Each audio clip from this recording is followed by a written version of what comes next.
Time marches forward, each second ticking by with relentless consistency, never pausing, never wavering. We measure it with atomic clocks, sundials, and the rhythmic beating of our own hearts, each method a testament to our quest to quantify the intangible. Yet despite this unwavering constancy, our experience of time is anything but uniform. It ebbs and flows, influenced by our emotions, activities, and even our state of mind. Some days seem to vanish in a blink, filled with activity and distraction, while others stretch out, each moment etched vividly in our memories, lingering like a slow-moving river.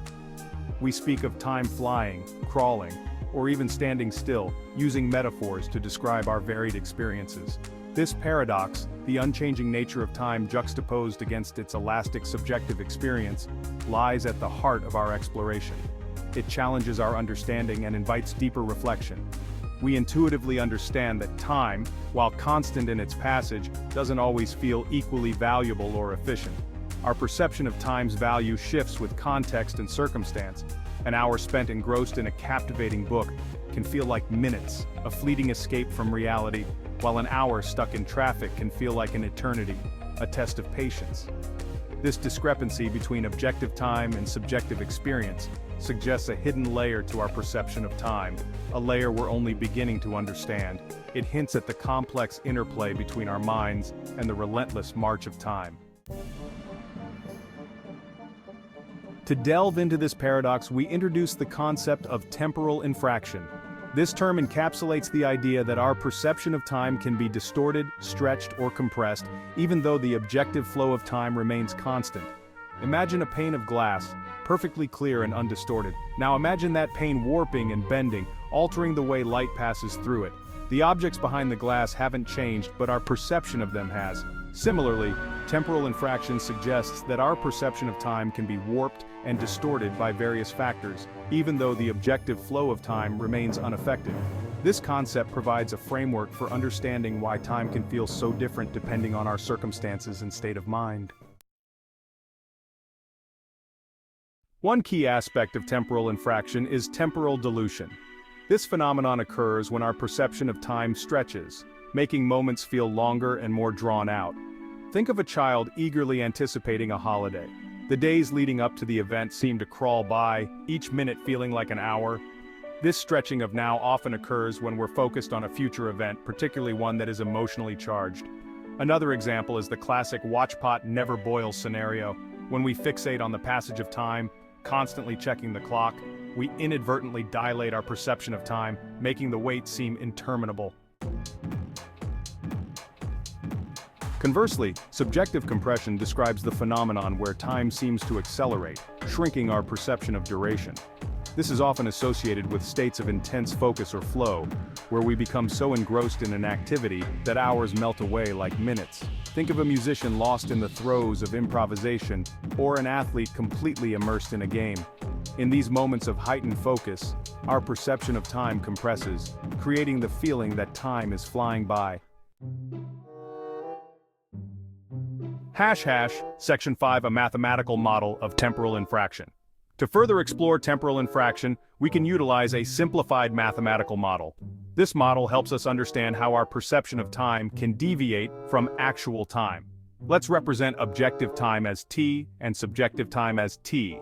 Objective time t is the actual passage of time, while subjective time t is how we perceive it.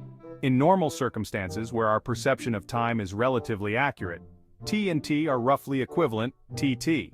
This means that the time we feel passing is almost the same as the actual time passing. However, when temporal infraction comes into play, a distortion factor, d, is introduced.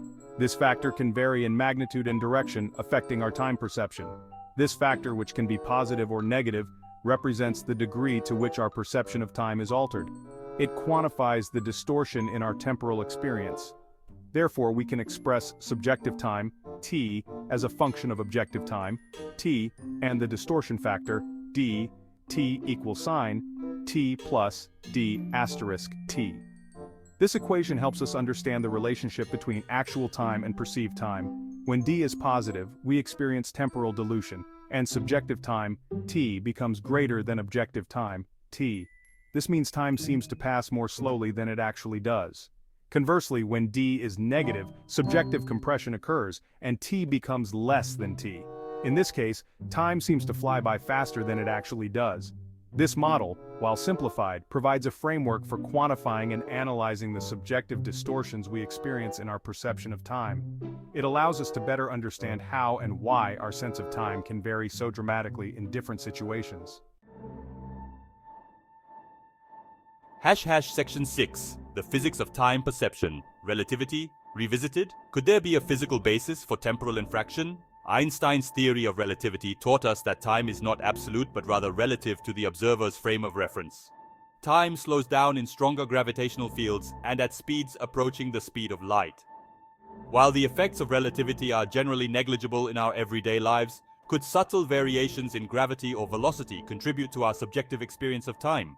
Perhaps our internal clocks, influenced by these subtle shifts, might tick at slightly different rates, leading to variations in our perception of duration. While this remains speculative, the possibility of a physical underpinning to temporal infraction is an intriguing avenue for further exploration. Section 7. The psychology of time, memory, attention, and emotion. Beyond the realm of physics, our psychological states undoubtedly play a significant role in shaping our perception of time. The way we experience time can vary greatly depending on our mental and emotional state. Our memories, for instance, are not objective recordings of the past, but rather reconstructed narratives influenced by emotions, biases, and the passage of time itself.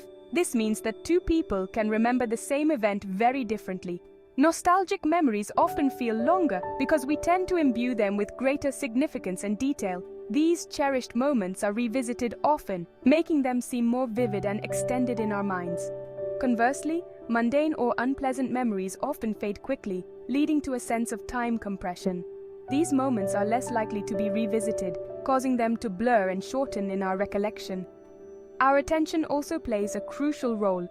When we are fully absorbed in an activity, time can seem to fly by unnoticed.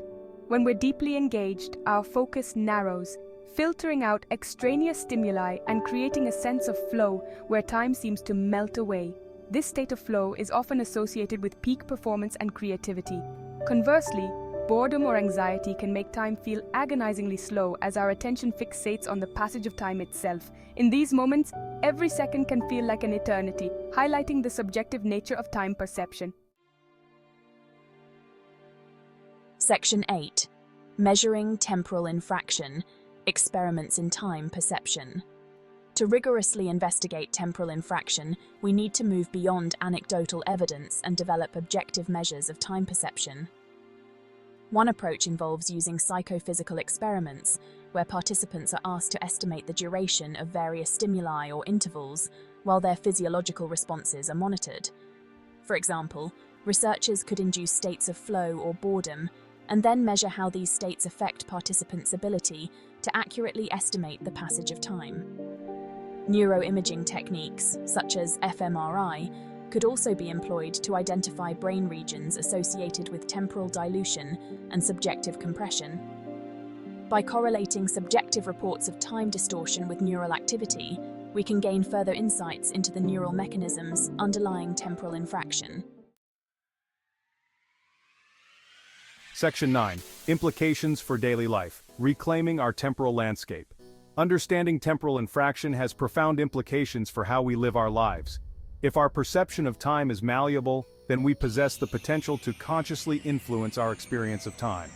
By cultivating states of flow through mindful engagement in our work and passions, we can expand our subjective time, making moments feel richer and more fulfilling. Conversely, by recognizing the factors that contribute to temporal dilution, such as anxiety and boredom, we can develop strategies to mitigate their impact, reclaiming those seemingly lost hours. Section 10. Conclusion. Time's mysteries unfold. Our exploration of temporal infraction has only just begun.